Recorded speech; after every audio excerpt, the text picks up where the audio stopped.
KUFONNA apá kejì sinimá tó kún mọ̀ọ́mọ̀ ẹ̀ tí wọ́n ń ṣàfihàn lórí Liberty TV lórí YouTube channel. Ẹ jẹ́ ká rán wa létí nípa ohun tó ṣẹlẹ̀ ní apá kìíní KUFONNA tí KUFONNA fi lọ dẹ́ ẹ̀mí olówó òkèrè légbodò tí ó sì mú kúrò láyé. Ká sì rán wa létí pé nígbà tí ìyá KUFONNA fẹ́ bí o, a ti mọ̀ wípé àtọ̀hún ni KUFONNA ti mórúkọ wá o, torí ojú ìyá rẹ̀ rí tó nígbà tó fẹ́ bí, tí bàbá rẹ̀ sì lọ bá babaláwo, tí babaláwo sì lọ sọ wípé ìyá rẹ̀ ò gbọdọ̀ bí o torí wípé wọ́n lọ tọrọ ẹ̀ nídìí òòṣà ni, tó bá sì ti bí wáyé ẹ̀mí ìyá ẹ̀ náà ni ó lọ ni ó fi rọ́pò. Àtọ̀hún ni KUFONNA ti mórúkọ wáyé o.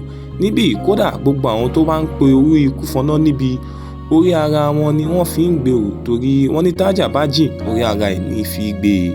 Bẹ́ẹ̀ KUFONNA obìnrin takuntakun títí tó fi dórí àwọn ìyá mi, gbogbo wọn náà ló máa ń gbé wá, tó máa ń tún wọn ká níbi tó ti ń gbé dáná ọ̀rọ̀ tí apá tẹbítara ò sì ká.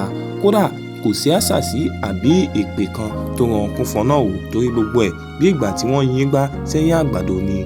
Orí obìnrin takuntakun ni tí ń bẹ láwùjọ. Kódà bàbá rẹ̀ gan-an òun gan mọ̀ irú ọmọ tí ó bí, débi wípé ní àwọn méjì kan wà o tí KUFONNA ò kì í fi ń ṣeré o, tó fẹ́ràn dénúdénú, ìyẹn ìyá àgbà àti ọ̀rẹ́ ẹ̀ Mọ́rẹ́níkẹ́jì.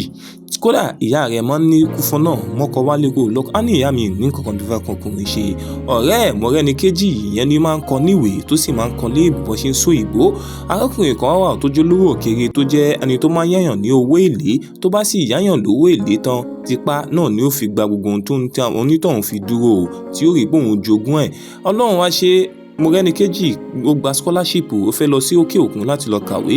Ìyá wa ní òun ò lówó àmọ́ àwọn ní góòdù nílé táwọn máa tà tí inú láti lè rán Mọ́rẹ́níkẹ́jì lọ sókè òkun, tínú ẹ̀ sì dùn. Àmọ́ bó ṣe ń sọ̀rọ̀ yìí, ọwọ́ àwọn ọmọọṣẹ́ olówó òkèrè láṣìírí yìí tú sí o. Láwọn yẹn bá wá lóru ajé ọjọ́ yẹn, wọ́n sì wá ká wọn mọ́lé, wọ́n jí gbogbo góòlù wọn, kódà wọ́n fi ń pa bá Mọ́rẹ́níkẹ́jì láṣepọ̀. Débìdé ọ̀rọ̀ yẹn wá dìtì jù fún Mọ́rẹ́níkẹ́jì, ó ní òun ò lè òun ti dójú ti ara òun, ló bá fìbínú ló bá lọ gbẹ̀mí ẹ̀. Níbi tó ti gbẹ̀mí ara rẹ̀ báyìí nínú fi bí KUFONNA o, ló fi lọ bọ́ lówó òkèrè nílé, ló ní òun ló dá gbogbo rògbòdìyàn yìí sílẹ̀, òun náà sì fìbínú ó gbẹ̀mí ẹ̀, ó dẹ̀mí ẹ̀ légbodò. Kí wá ló ṣẹlẹ̀ nínú apá kejì KUFONNA? Àwọn ìyá tí ń da bàbá ẹ̀ láàmú, kí ló gbẹ̀yìn wọn? KUFONNA gan fúnra ara ẹ̀ gan, kí ló padà gbẹ̀yìn òun náà? Gbogbo eléyìí ó ń bọ̀ nínú apá kejì KUFONNA tó